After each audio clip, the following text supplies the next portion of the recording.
नमस्कार छात्रों।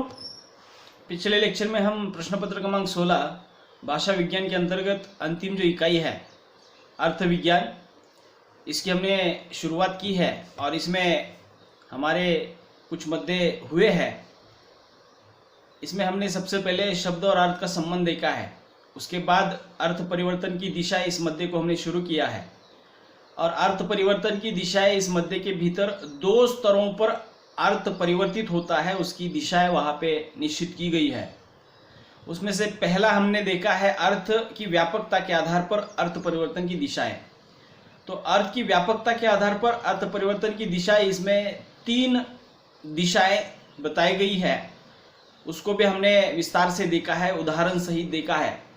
ये जो 3 दिशाएं जो है अर्थ व्यापकता की दृष्टि से अर्थ परिवर्तन की दिशाएं, इसमें अर्थ विस्तार, अर्थ संकोच, अर्थादेश या अर्थांतरण, तो इसका हमने उदाहरण सहित विश्लेषण देखा है।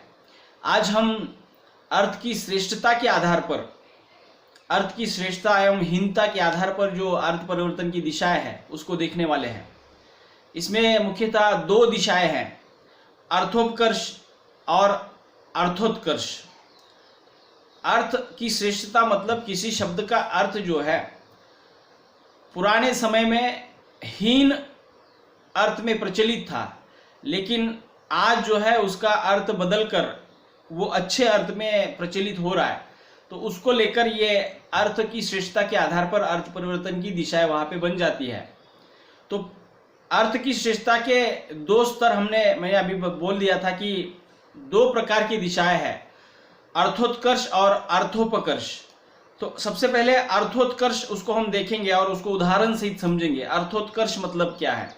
अर्थोत्कर्ष से तात्पर्य है कि किसी शब्द के अर्थ का उत्कर्ष होना, मतलब पहले उस शब्द का अर्थ हीन भावना के लिए या हीन अर्थ में था, लेकिन आज वो अच्छे श्रेष्ठ अर्थ के रूप में वहां पे वो प्रचलित हो रहा है, तो उसको हम अर्थोत्कर्ष कहेंगे। अर्थोत्कर्ष में भाषा वैज्ञानिकों ने उसके संदर्भ में कुछ बातें कही है। जब कोई शब्द अपना हीन अर्थ छोड़कर उदात्त अर्थ ग्रहण कर लेता है, उसे अर्थोत्कर्ष कहते हैं। मतलब छोटे या हीन अर्थ में प्रचलित होने वाला शब्द बड़े अर्थ में या व्यापक अर्थ में, श्रेष्ठ अर्थ में जब प्रचलित होने लगता है तब उसे अर्थोत्कर्ष कहते हैं। उदाहरणार्थ, संस्कृत का साहस शब्द है, साहस। इस साहस शब्द को संस्कृत में जब ये इस्तेमाल हो रहा था तो साहस का शब्द का अर्थ था चोरी, डकैती, इस प्रकार से वो प्रचलित था।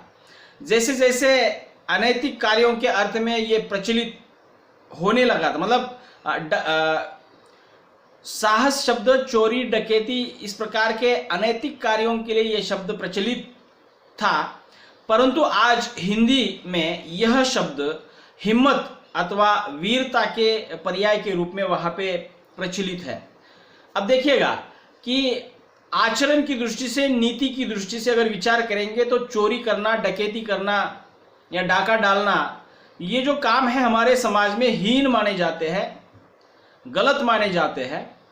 तो उसके वाचक के रूप में संस्कृत में ये साहस शब्द पहले प्रचलित था, लेकिन आज हम देखते हैं कि ये साहस शब्द जो है आज अपने हीन अर्थ को त्याग कर जो है एक उदात्त अर्थ में वहां पे प्रचलित हो रहा है, और उसका आज अर्थ जो है हिम्मत, डेयरिंग या अथवा वीरता के रूप में उसको हम प्रचलित कर रहे हैं या उसका इस्तेमाल कर रहे हैं।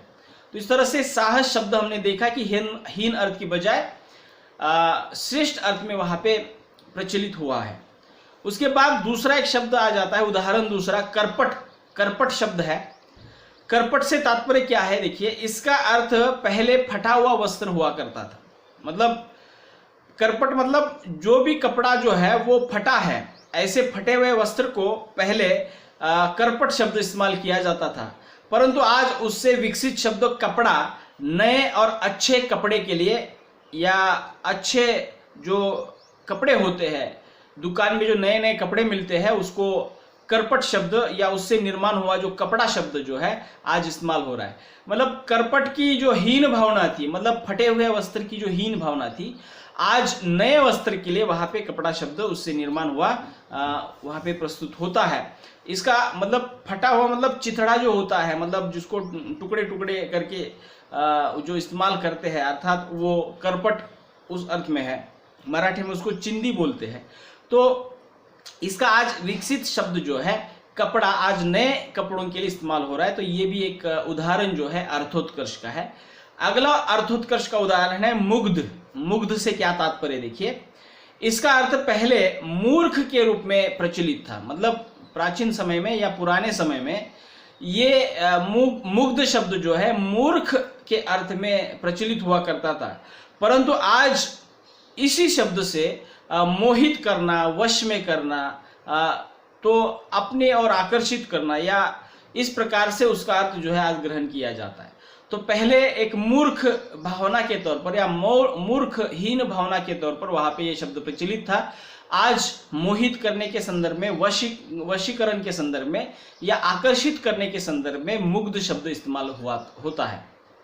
तो इस तरह से अर्थोत्कर्ष के हमने 3 उदाहरण देखे। एक देखा हमने साहस, दूसरा करपट और तीसरा मुग्ध। इन्हीं 3 ही शब्दों में हम देखते हैं कि ये तीनों शब्द अपने पुराने हीन अर्थ को त्याग कर जो है अच्छे अर्थ में आज प्रचलित हुए हैं। तो इसलिए ये अर्थोत्कर्ष के उदाहरण है। मुझे लगता है कि आपको ये अर्थोत्कर्ष का मुद्दा समझ में आया होगा। अगला जो अर्थ परिवर्तन की दिशा जो है अर्थ की श्रेष्ठता के आधार पर, वो है अर्थोपकर्ष। इसको थोड़ा सा ध्यान से सुनिए। 2 बातें हैं, मतलब उच्चारण और लिखावट लगभग एक जैसी है, लेकिन इसमें एक वर्ण के कारण थोड़ा सा अर्थ में बदलाव आता है।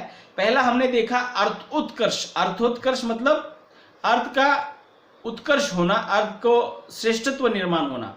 और दूसरा हम अभी देखने वाले हैं, उसको कहते हैं अर्थोपकर्ष। अर्थोपकर्ष अर्थात यह बिल्कुल अर्थोत्कर्ष के विरुद्ध दिशा में काम करता है। जिस प्रकार अर्थ विस्तार के विरोध में अर्थ संकोच काम करता है, उसी प्रकार यह अर्थोपकर्ष जो है वहां पे दिखाई देता है। अर्थोपकर्ष क्या है देखिए, यह अर्थोपकर्ष का बिल्कुल उल्टा उदाहरण है। मतलब बिल्कुल उल्टा, जैसे हमने अर्थ विस्तार में देखा था कि किसी शब्द का अर्थ विस्तारित हो रहा है, और अर्थ संकोच में देखा कि किसी शब्द का अर्थ सीमित हो रहा है, संकुचित हो रहा है। तो इस तरह से अर्थोत्कर्ष की तुलना में ये अर्थोपकर्ष जो होता है वो बिल्कुल उल्टा होता है। जब कोई शब्द अपना सुशोभित या अच्छा या उदात्त अर्थ त्याग कर या छोड़कर हीन या तुच्छ अर्थ में या तिरस्कृत अर्थ में प्रचलित होने लगता है, तो उसे अर्थोपकर्ष कहते हैं। फिर से एक बार दोहराता हूं, अर्थोपकर्ष ये पूर्णतः बिल्कुल उल्टा रूप है अर्थोत्कर्ष का। यह शब्द जो है अपना शोभित उदात्त अर्थ छोड़कर हीन या तुच्छ या तिरस्कृत अर्थ जो है ग्रहण कर लेता है, या उस अर्थ में प्रचलित हो। मतलब पहले समय में या पुराने जमाने में ये शब्द जो है पहले उदात्त अर्थ में प्रचलित हो रहे थे, सुशोभित अर्थ में प्रचलित हो रहे थे, लेकिन आज जो है उसमें बदलाव आने के कारण यह हीन या तुच्छ या तिरस्कृत अर्थ में यहाँ पे प्रचलित हो रहे हैं। तो वह अर्थोपकर्ष का उदाहरण कहलाता है। या इस प्रकार से इसके उदाहरण हम देखेंगे, इसके बाद आपको समझ में आ जाएगा। उदाहरणार्थ अर्थोपकर्ष का उदाहरण है हरिजन। हरिजन इस शब्द का अर्थ जो है, हरि मतलब भगवान और जन मतलब भक्त, अर्थात भगवान के भक्त के रूप में पहले ये अर्थ जो है प्रचलित हुआ करता था। इसके संदर्भ में 12वीं 13वीं शती में ये शब्द जो प्रचलित हुआ, तब उसको हरिजन मतलब भगवान के भक्त के रूप में वहां पे जाना जाता था। लेकिन हरिजन शब्द का अर्थ के रूप में मतलब जब ये आ गया, तो वहां पे हम देखते हैं कि कबीर, तुलसीदास, सूरदास आदि श्रेष्ठ कवियों ने इस शब्द का प्रयोग जो है हरि के भक्त या भगवान के भक्त के रूप में वहां पे किया है। किंतु आज यह शब्द जो है, आज ये शब्द अछूत या दलित वर्ग के पिछड़े जनजाति के लोगों के लिए प्रचलित है।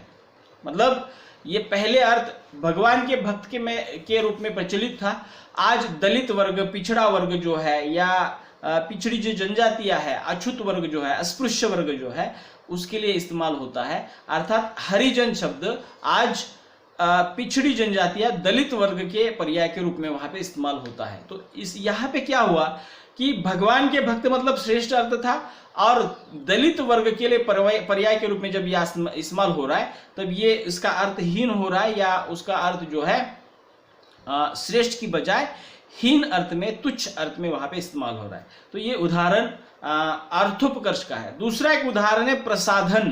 प्रसाधन ये शब्द देखिए, इसका अर्थ पहले सौंदर्य के उपादान जो होते हैं या सौंदर्य बढ़ाने के जो संसाधन होते हैं या साधन होते हैं उसके लिए प्रयुक्त किया हुआ करता था। मतलब प्रसाधन शब्द जो है सौंदर्य में वृद्धि करने वाले जितने भी घटक होते हैं, जितने भी तत्व होते हैं या जितनी भी वस्तुएं होती है उसके लिए प्रसाधन शब्द प्रचलित था। परंतु आज यह प्रसाधन गृह के अंतर्गत प्रयुक्त किया जाता है। प्रसाधन गृह जो स्वच्छता गृह होते हैं, टॉयलेट जिसको कहते हैं अंग्रेजी में, तो ये प्रसाधन गृह के रूप में आज प्रचलित है। मतलब पहले सौंदर्य बढ़ाने के श्रेष्ठ अर्थ में प्रचलित हुआ करता था, आज थोड़ा सा तुच्छ हीन अर्थ में ये प्रचलित है। तो इस तरह से अर्थोपकर्ष का उदाहरण है। अगला एक उदाहरण है महाराज। आप जानते हैं महाराज किसे कहा जाता है? जनता का जो रक्षक होता है, जनता का जो पोषक होता है उसको महाराज कहा जाता है। जो सबसे महान है अर्थात जनता पर राज करने वाला महान श्रेष्ठ व्यक्ति जो होता है उसको महाराज कहा जाता है। अर्थात इसके इतने उदात्त अर्थ में प्रयुक्त होने वाला ये शब्द जो है आज किसी भी रसोई पकाने वाले व्यक्ति को भी महाराज कहा जाता है। लेकिन पहले ये किसी राज्य का राजा, बहुत श्रेष्ठ व्यक्ति को महाराज कहा जाता था। महान जो है उसको महाराज कहा जाता था। लेकिन आज किसी को भी मतलब खाना पकाने वाला जिसको मराठी में आचारी बोलते हैं उसको भी महाराज कहा जाता है। ऐसे बहुत सारी जगह पे हम देखते हैं कि महाराज शब्द आज प्रचलित है। तो मुझे बताना क्या है कि एक बड़े राजा के लिए, श्रेष्ठ राजा के लिए प्रचलित होने वाला शब्द आज खाना पकाने वाले व्यक्ति के लिए भी आज प्रचलित हो रहा है। इसका मतलब इसका अर्थ का हनन हो रहा है, अर्थ की हीनता यहाँ पे दिखाई दे रही है। मतलब अर्थोपकर्ष का ये उदाहरण है। अगला उदाहरण है राक्षस। देखिए राक्षस पहले जब ये इस्तेमाल हुआ करता था, मतलब प्राचीन समय में संस्कृत के दौरान या संस्कृत भाषा जब प्रचलित थी, तो वहां पे ये राक्षस जो है रक्षा करने वाले के अर्थ में यहाँ पे प्रचलित हुआ करता था। मतलब बीच में मध्यकाल में वगैरह या आदिकाल में ये शब्द जो है रक्षा करने वाले के संदर्भ में हुआ करता था या उस अर्थ में प्रचलित था। लेकिन आज दुष्ट कार्य करने वाले व्यक्ति को राक्षस कहा जाता है। गलत काम करने वाले व्यक्ति को राक्षस कहा जाता है। अपराधी काम करने वाले व्यक्ति को राक्षस कहा जाता है। मतलब राक्षस शब्द पहले रक्षा करने वाले व्यक्ति को कहा जाता था, आज यह दुष्ट व्यक्ति के लिए बोला जाता है। तो ये भी एक अर्थोपकर्ष का उदाहरण है। अगला एक उदाहरण है चतुर्वेदी। चतुर्वेदी का अर्थ क्या है कि जिसने चारों वेद पढ़े हैं। कौन कौन से? ऋग्वेद, देखिए अथर्ववेद, ऋग्वेद, सामवेद, यजुर्वेद, ये जो 4 वेद है जिस व्यक्ति ने पढ़े हैं उसको चतुर्वेदी कहा जाता था। अर्थात 4 वेद पढ़ने वाले व्यक्ति को चतुर्वेदी कहा जाता था। तो ये पहले श्रेष्ठ अर्थ में प्रचलित था। जब आज जो है इससे बना हुआ जो शब्द है चौबे, चतुर्वेदी से बना हुआ चौबे शब्द है, तो ये चौबे जो शब्द है अत्यधिक भोजन करने वाला जो व्यक्ति होता है, ज्यादा खाने वाला जो व्यक्ति होता है, भरपेट जिसको बोलते हैं कि बकासुर के समान खाने वाला जो व्यक्ति होता है, उसको चौबे के अर्थ में वहां पे जाना जाता है या उस अर्थ में ग्रहण किया जाता है। इसका मतलब यह है कि जो पहले चारों वेद पढ़ने वाले व्यक्ति को श्रेष्ठ दर्जा दिया जाता था, आज अत्यधिक खाना खाने वाले, भोजन करने वाले व्यक्ति के लिए ये पर्याय के रूप में इस्तेमाल किया जाता है। चौबे ये शब्द वहां पे आता है। उसी प्रकार अगला एक उदाहरण है उस्ताद। उस्ताद शब्द जो है जो ज्ञान देने वाला जो है व्यक्ति होता है, अर्थात ज्ञान, किसी भी विषय ज्ञान में माहिर व्यक्ति को उस्ताद कहा जाता था। मतलब किसी भी क्षेत्र के, जो मान लीजिएगा कि तबला वादक जो होता है या वादन के क्षेत्र में जितने भी कला प्रकार है उसमें जो माहिर होता है उसको उस्ताद कहा जाता है। मतलब प्रचलित था। लेकिन आज देखते हैं कि जो चालाक और जो क्या कहते हैं उसको इधर का उधर करने वाला, चालाकी करने वाला या मतलब एक बात को दूसरी बात की तरफ तुरंत इधर का उधर करने वाला जो व्यक्ति होता है, चालाक व्यक्ति जिसको कहेंगे हम, जो बहुत कुछ गलत तरीके से ये काम करते हैं, ऐसा चालाक जो शातिर व्यक्ति होते हैं, इनके लिए आज उस्ताद शब्द इस्तेमाल हो रहा है। मतलब पहले ज्ञान देने वाले व्यक्ति के संदर्भ में ये प्रचलित था, लेकिन आज जो ठगाने वाले व्यक्ति होते हैं, जो चालाक व्यक्ति होते हैं, जो एक दूसरे को फंसाते हैं, ऐसे व्यक्तियों को उस्ताद कहा जाता है। तो इस अर्थ में यहाँ पे अर्थ की हीनता सामने आ रही है। और एक उदाहरण है भाई अथवा भैया। भाई अथवा भैया जो ये उदाहरण है, देखिए इसमें क्या हुआ है कि ये पहले किसी बहन के भाई को भैया कहा जाता था, भाई कहा जाता था, लेकिन आज दूध वाला भैया या जो गुंडा मवाली है उसको भी भैया कहा जाता है। तो एक श्रेष्ठ रिश्ते के लिए वहाँ पे भाई शब्द इस्तेमाल हो रहा था, लेकिन आज एक गुंडे मवाली के लिए भी, दूध वाले के लिए भी ये शब्द इस्तेमाल हो रहा है। तो स्पष्ट है कि ये शब्द पहले श्रेष्ठ अर्थ में प्रचलित थे, आज ये हीन अर्थ में प्रचलित है। तो अर्थोपकर्ष में हमने हरिजन, उसके बाद प्रसाधन, महाराज, राक्षस, चतुर्वेदी, उस्ताद और भैया, भाई, इस प्रकार के उदाहरण देके है। ये सभी के सभी उदाहरण जो है भाषा में या अर्थ की श्रेष्ठता के आधार पर जो अर्थोपकर्ष, जो अर्थ परिवर्तन की दिशा है, इसमें आ जाते हैं। मुझे लगता है कि आपको ये समझ में आया होगा कि अर्थोत्कर्ष और अर्थोपकर्ष में अंतर इतना ही है कि जिन शब्दों का अर्थ पहले, मतलब अर्थोत्कर्ष क्या है कि जिन शब्दों का अर्थ पहले हीन था, तिरस्कृत था, आज वह अच्छे अर्थ में प्रचलित है या श्रेष्ठ अर्थ में प्रचलित है, तो उसको अर्थोत्कर्ष कहते हैं। उसके बाद अर्थोपकर्ष मतलब क्या है, जो शब्द पहले अच्छे अर्थ में प्रचलित थे, हीन अर्थ में प्रचलित थे, अच्छे अर्थ में प्रचलित थे, श्रेष्ठ अर्थ में प्रचलित थे, आज जो है वो उसका अर्थ का हनन हुआ है, आज वो हीन अर्थ में प्रचलित होने लगे हैं, तो उसको वहां पे अर्थोपकर्ष कहते हैं। तो इस तरह से ये अर्थ परिवर्तन की दिशा के अंतर्गत अर्थ की श्रेष्ठता के आधार पर वहां पे अर्थोत्कर्ष और अर्थोपकर्ष, ये दो दिशाएं उदाहरण सहित हमने देखी है। मुझे लगता है कि आपको ये समझ में आ जाएगा। नहीं समझ में आता है तो एक दो बार सुन लीजिएगा, आपको ये अपने आप समझ में आ जाएगा। तो मुझे लगता है कि इस मुद्दे में इतना काफ़ी है। अगले लेक्चर में हम नया मुद्दा लेकर उपस्थित रहेंगे। तब तक के लिए रुकते हैं। धन्यवाद।